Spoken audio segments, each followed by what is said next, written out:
જય ભવાની, જય માતાજી। આજે શનિવાર હે અને આજે થોડી તબિયત થોડી સારી નથી, તાવ શરદી ને એવું થઈ ગયું હે, તો આજનો વિડીયો સુરત બનાવશે પતંગ વિશે, તમે જોજો। તો જય માતાજી ભાઈઓ। તો આજે શનિવાર હોવાથી હું ધાબા પર ચડ્યો એટલે લોકો નાના નાના છોકરા શનિવારના ઘરે અડધી સ્કૂલ હોવાથી છોકરા પતંગો ચગાવે છે। આ બાજુ પર પતંગ ચગાવે, પેલી બાજુ પતંગ ચારે કોરેથી પતંગો ચગે છે। જો પેલા છોકરા સામે બેઠા તમે જોઈ શકો ગાઈસ, તો ચારે બાજુ પતંગો ચગે છે। આ પતંગો જોઈને મારે પણ નાનપણ યાદ આવી ગયું।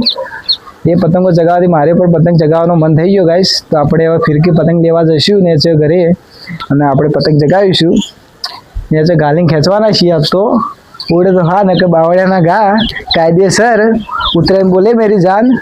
તો આપણે એવો પતંગ લેવા જઈએ। તમે મારી ચેનલમાં નવા હો તો ચેનલને સબસ્ક્રાઈબ કરી દેજો। તો આપણે હવે પતંગ લાવીએ, ધાબા પર જઈએ છીએ।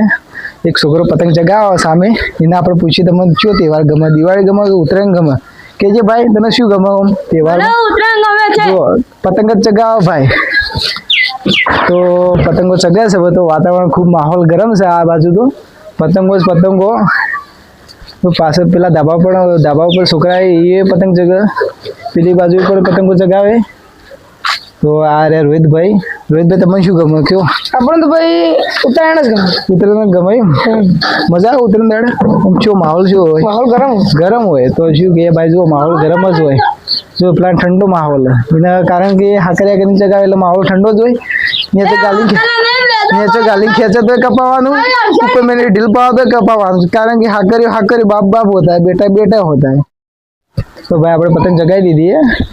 તો પહેલેથી જ ડરી ગયો આપણે કે શું કહે રહ્યો કે ભાઈ ખેંચ ના મારતો, કટ ના કરવા એમ જ કહેજો ગાય।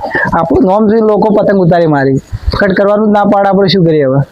એટલે ભાઈ કટ કરવાય ના પાડે। જુઓ ગાય કેવા રોઈ દો, શું ગાય રોઈ દો આ રોઈ દો કે બધો સુકંદર આવે એક ખેંચવા દે હેડ। તો ગાય ડરી ગયો જુઓ ખાલી તમે, ખાલી આપણું નોમ જ કાફી है।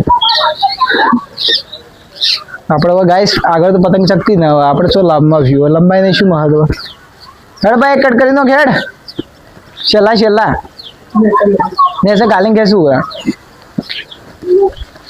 પતંગે સારું ને પતંગે ઘૂસોડ્યું આપણા જોડે ના પાડે જોયો ગાઈસ।